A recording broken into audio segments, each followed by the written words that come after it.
Welcome back to part 313. So in this session, we'll explore the most important legal document governing the built environment in the Philippines, Presidential Decree 1096, also known as the National Building Code.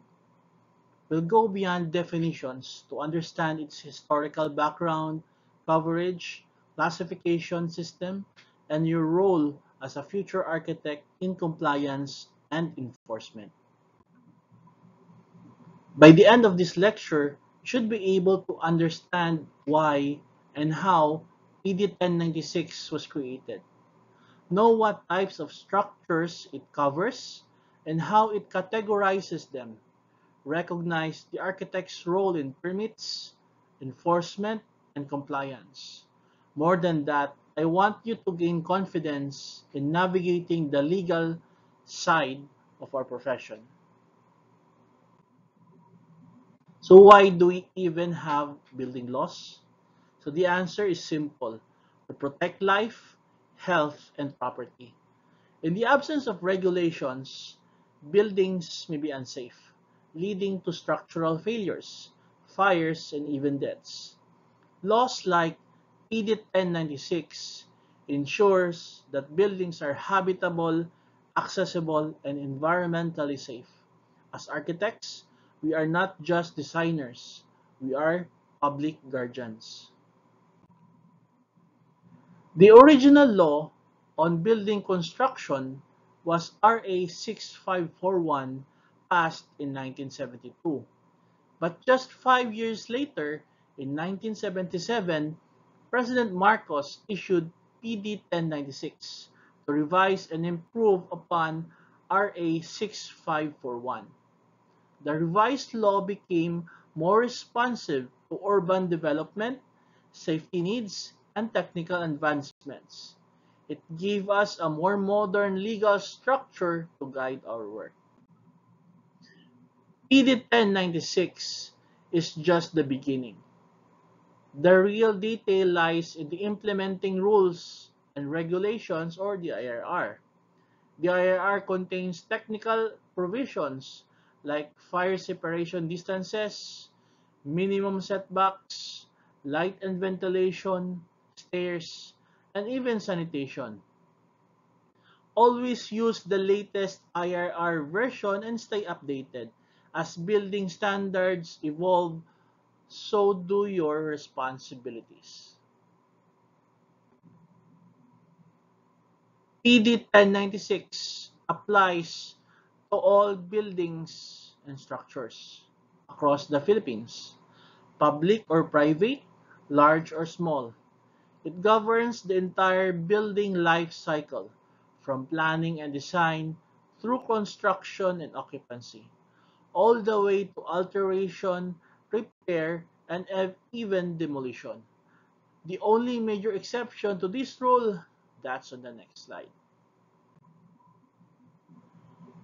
The law recognizes that some structures are part of our cultural heritage.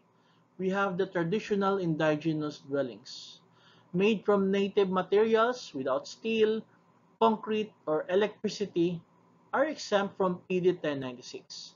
However, that doesn't mean anything goes. They must still be safe and responsibly maintained. PD 1096 classifies buildings based on use and occupancy. These are known as groups A to J. Group A are your residential dwellings. Group B are your educational institutions such as our university. Group C are the institutional buildings such as hospitals. Group D are your assembly halls or theaters. Group E are your offices and retails. Group F for the light industrial. Group G for storage and hazardous. Then Group H to I, the high risk industrial. Then you have Group J, the accessory or minor structures. So let's look at practical examples. So on Group A, you have the home. You must have a minimum last minimum lot sizes and setbacks. And you have the Group B, a school. It must meet classroom area per student, daylight, and corridor with rules. A Group G warehouse requires proper ventilation, sprinklers, and egress sizing for the fire safety. Understanding these differences is crucial during your design stage. Before any construction begins, the law requires that you get a building permit. Other permits include the excavation permit, the demolition permit, the fencing permit, and other ancillary permits such as sanitary, electrical, and structural. And after project completion, you must also apply for a certificate of occupancy before it can be legally used. You, the architect, are central to the permitting process. You must prepare the drawings and seal all architectural sheets, coordinate with engineers and specialty consultants, submit the documents to the office of the building official. Your signature is not just a formality, it is a legal responsibility. The building official enforces PD 1096 at the local level. They inspect the works, approve or deny permits, enforce stop work or demolition orders. Their job is to ensure that the law is followed before, during, and after construction. So there's been a confusion over whether the LGU or DPWH is the final authority. Legally, the building official is under the national government, specifically the DPWH, even though the LGU pays their salary. This was confirmed by a Supreme Court ruling. Why is this important? It protects technical decisions from political interference.